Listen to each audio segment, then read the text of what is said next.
Hello बच्चों, स्वागत है आप लोगों का केमिस्ट्री वाला यूट्यूब चैनल पर। तो आज हम लोग क्लास 12 कक्षा 12 में आप लोगों के केमिस्ट्री में मैं रासायनिक बलगत की तीसरा चैप्टर आप लोगों को पढ़ा रहा था। और तीसरे चैप्टर के मैंने कुछ न्यूमेरिकल आप लोगों को करवाए हुए हैं। न्यूमेरिकल के मैंने लगभग 6-7 वीडियो आप लोगों के बनाए हुए हैं, उनमें आप जाके न्यूमेरिकल आसानी से सीख सकते हैं। इसके बाद आज हम लोग डिस्कस करने वाले हैं रासायनिक बलगत की थोड़ा सा थ्योरी। थ्योरी में हम लोग 2-3 वीडियो में ये थ्योरी इसकी कंप्लीट हो जाएगी। और वही थ्योरी मैं आपको यहाँ पर पढ़ाने वाला हूँ जो आपकी यूपी बोर्ड के पेपर में आने वाली है, जो यूपी बोर्ड के लिए इम्पोर्टेंट है। अभी हमारा फोकस केवल और केवल यूपी बोर्ड है।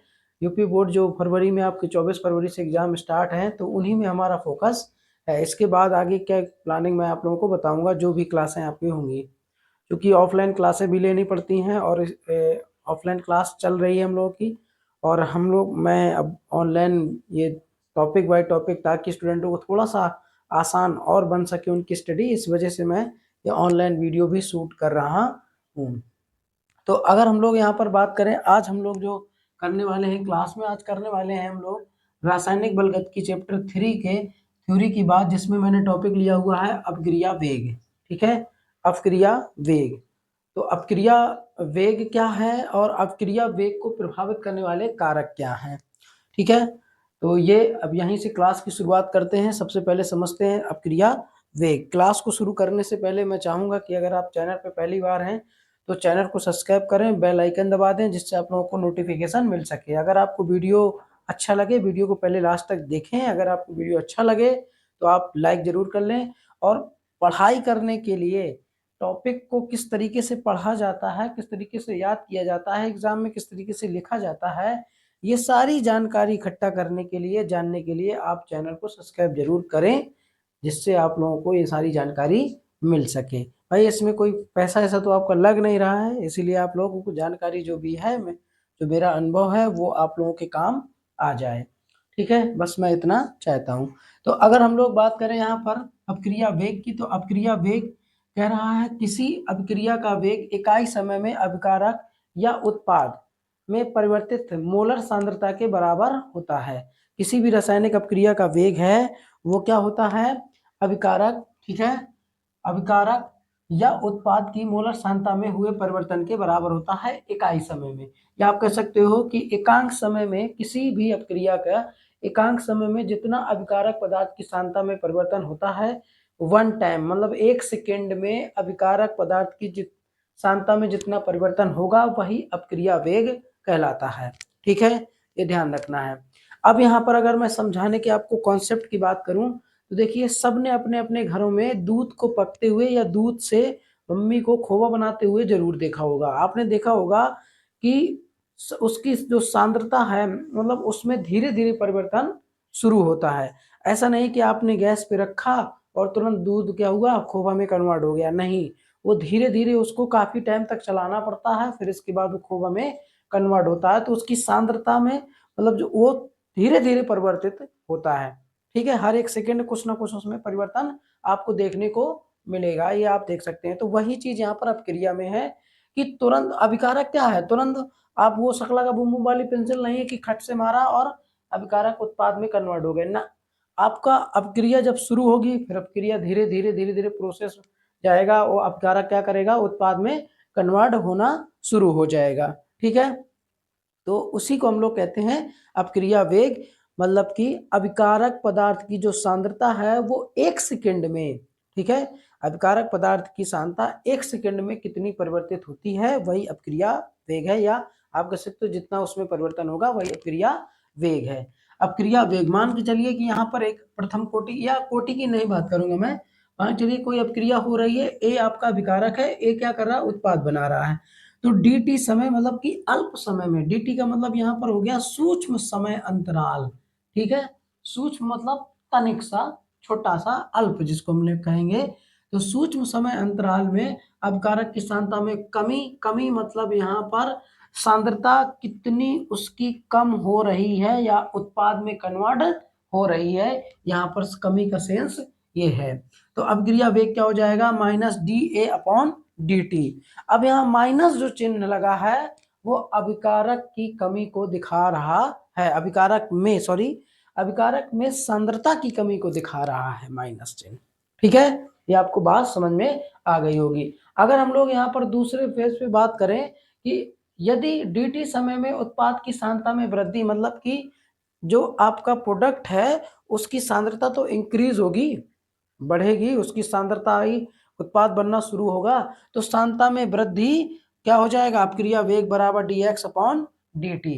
आप सिंपल वे पे कह सकते हैं, यदि किसी अपक्रिया की dt समय में अभिकार उत्पाद की सांद्रता dx है तो अपक्रिया वेग क्या हो जाएगा, dx अपॉन dt हो जाएगा। ये आपको याद रखना है, अपक्रिया वेग कितना हो जाएगा, dx अपॉन dt। आपको बोर्ड पेपर में अगर क्वेश्चन आता है कि अपक्रिया वेग से आप क्या समझते हैं तो इतना ही लिखना है।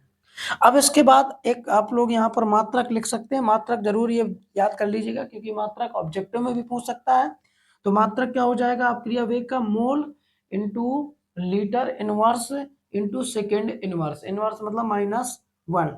अब इसको याद करने की जो ट्रिक है वो देखिए ये है कि आप इसको इस तरीके से याद करेंगे जैसा मैं बोल रहा हूँ, ध्यान दीजिएगा।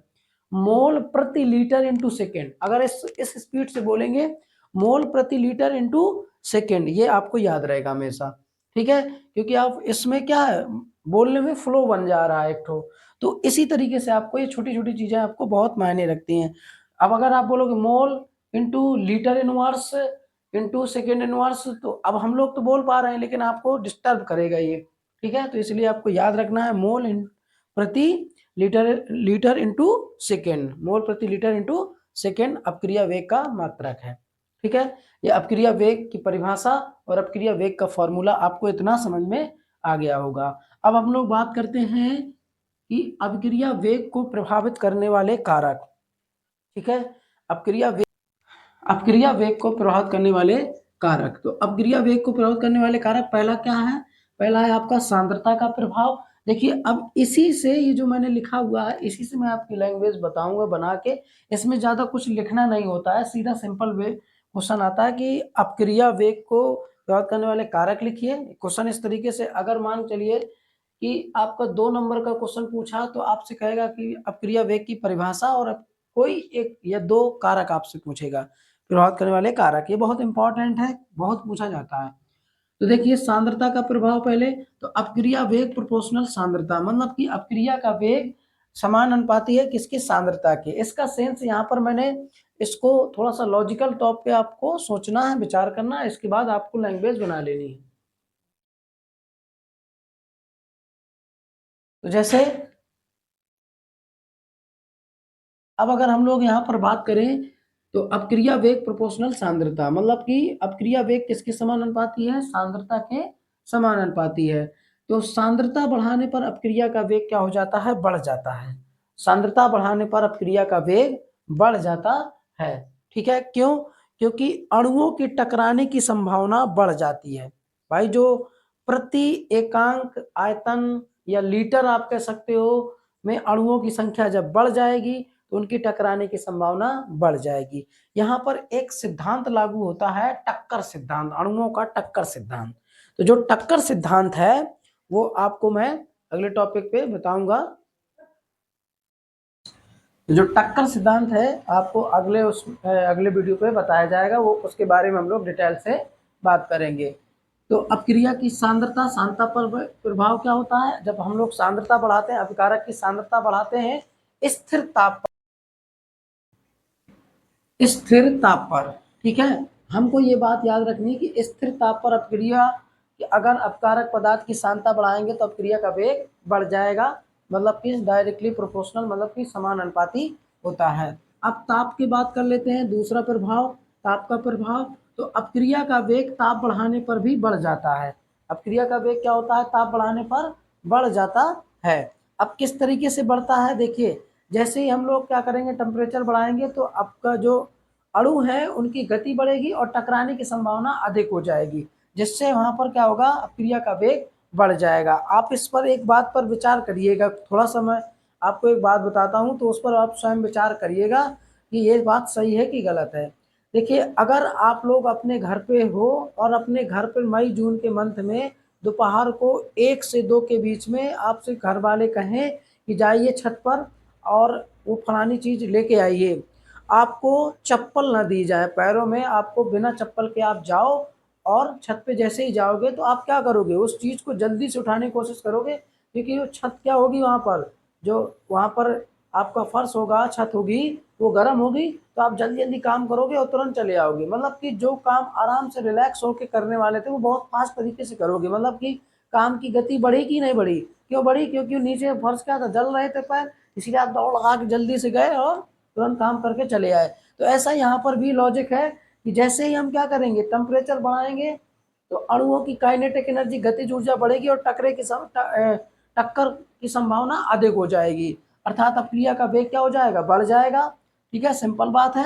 अब देखिए ये वाला पॉइंट में थोड़ा सा आपको डिफरेंट चीज है, ध्यान देना पड़ेगा कि उत्प्रेरक का प्रभाव, ये लैंग्वेज आप ऐसे ही बना सकते हो। ठीक है, अब उत्प्रेरक का प्रभाव आप कह सकते हो कि उत्प्रेरक के प्रभाव में अगर सक्रियण ऊर्जा के बारे में भी देखिए, वह न्यूनतम ऊर्जा जिससे अभिकारक पदार्थ अपक्रिया में पार्टिसिपेट करते हैं, ठीक है, या अपक्रिया में भाग लेने के लिए अभिकारक पदार्थों को उतनी ऊर्जा की आवश्यकता पड़ती है, वही आपकी सक्रियण ऊर्जा है। तो सक्रियण ऊर्जा अगर ज्यादा है तो अपक्रिया वेग कम हो जाएगा, अगर सक्रियण ऊर्जा क्या है, कम है, तो आप अपक्रिया वेग आपका बढ़ जाएगा। उत्प्रेरक की उपस्थिति में अगर सक्रियण ऊर्जा क्या है, सक्रियण ऊर्जा अगर आपकी कम है तो अपक्रिया वेग बढ़ेगा, और अगर उत्प्रेरक की उपस्थिति में सक्रियण ऊर्जा आपकी बढ़ रही है तो अपक्रिया का वेग घट जाएगा। ठीक है, तो अब इसकी लैंग्वेज क्या लिखोगे कि उत्प्रेरक की उपस्थिति में सक्रियण ऊर्जा, ठीक है, सक्रियण ऊर्जा का मान अगर बढ़ता है तो अपक्रिया का वेग घट जाता है, और अगर सक्रियण ऊर्जा का मान आपका कम होता है तो उत्प्रेरक की उपस्थिति में अपक्रिया वेग बढ़ जाता है। ठीक है, क्यों, क्योंकि अणुओं के टकराने की संभावना अधिक हो जाती है। ऐसा ही आप लोग ताप के प्रभाव में लिखोगे, ताप के प्रभाव में क्या है, अपक्रिया का वेग प्रोपोर्शनल दाब, सॉरी मैं ताप का प्रभाव बोल रहा हूँ, दाब का प्रभाव, दाब का प्रभाव अपक्रिया वेग प्रोपोर्शनल आपका दाब है, मतलब कि समानुपाती है दाब के। यहाँ पर जब अभिकारक आपकी गैसीय अवस्था में होते हैं तब अगर हमको दाब बढ़ाओगे, दाब बढ़ाने से उनकी जो अणुओं की जो स्पेस है बीच का वो कम हो जाएगा, और उनके टकराने की संभावना, उनका जो बीच का स्पेस है, जो डिस्टेंस है वो कम होगा, टकराने की संभावना अधिक होगी, अर्थात फाइनली आपका क्या होगा, अपक्रिया वेग बढ़ जाएगा। तो यहाँ पर दाब बढ़ाने पर ऐसा लिखोगे आप, दाब बढ़ाने पर अपक्रिया का वेग बढ़ जाता है क्योंकि अणुओं के बीच का स्थान कम हो जाता है, जिससे उनके टकराने की संभावना अधिक हो जाती है। इतना ही लिखना है आपको, कुछ नहीं लिखना है। जैसे सांद्रता का प्रभाव है तो लैंग्वेज कैसे बनेगी, अभिकारक स्थिर ताप पर अभिकारक पदार्थ की सांद्रता बढ़ाने पर अपक्रिया का वेग बढ़ जाता है, क्योंकि प्रति, या आप कह सकते प्रति इकाई या एकांक लीटर में अणुओं की संख्या बढ़ जाती है, जिससे उनके टकराने की संभावना बढ़ जाती है, अतः अपक्रिया का वेग बढ़ जाता है। इस तरीके से ताप के प्रभाव में भी लिखना है। ठीक है, तो आप लोगों को ये चीजें समझ में आ गई होंगी। जैसा मैंने बताया आपको बोर्ड पेपर में वैसा ही कॉपी में लिखना है, इससे ज्यादा न कम। ठीक है, इतना आपको लिखना ही पड़ेगा, तभी आपको 2 नंबर पूरे पूरे मिलेंगे। क्वेश्चन बहुत इंपॉर्टेंट है, आता ही आता है, इसीलिए आप इसको बिल्कुल भी इग्नोर ना करें। तो अब हम लोग आज की वीडियो में बस केवल इतना ही, हम लोग मिलते हैं अगले वीडियो और अगले टॉपिक के साथ। तो अगर आपको वीडियो अच्छा लगा हो तो वीडियो को लाइक कर दें, अगर चैनल पे पहली बार है तो चैनल को सब्सक्राइब कर लें, बेल आइकन दबा दें, जिससे आप लोगों को नोटिफिकेशन मिल सके। और मैंने आप लोगों को ऑफलाइन क्लास के बारे में बता के रखा है। ऑफलाइन क्लास में आप लोगों के 15 तारीख के बाद मैराथन क्लास और टेस्ट पेपर शुरू होने वाले हैं। टेस्ट पेपर शुरू हो रखे हैं, लेकिन मैराथन क्लास आपके 15 के बाद जब भी संडे आएगा तो मैराथन क्लास शुरू हो जाएंगी, उसकी डिटेल आपको दे दी जाएगी। आप लोगों का बहुत बहुत धन्यवाद।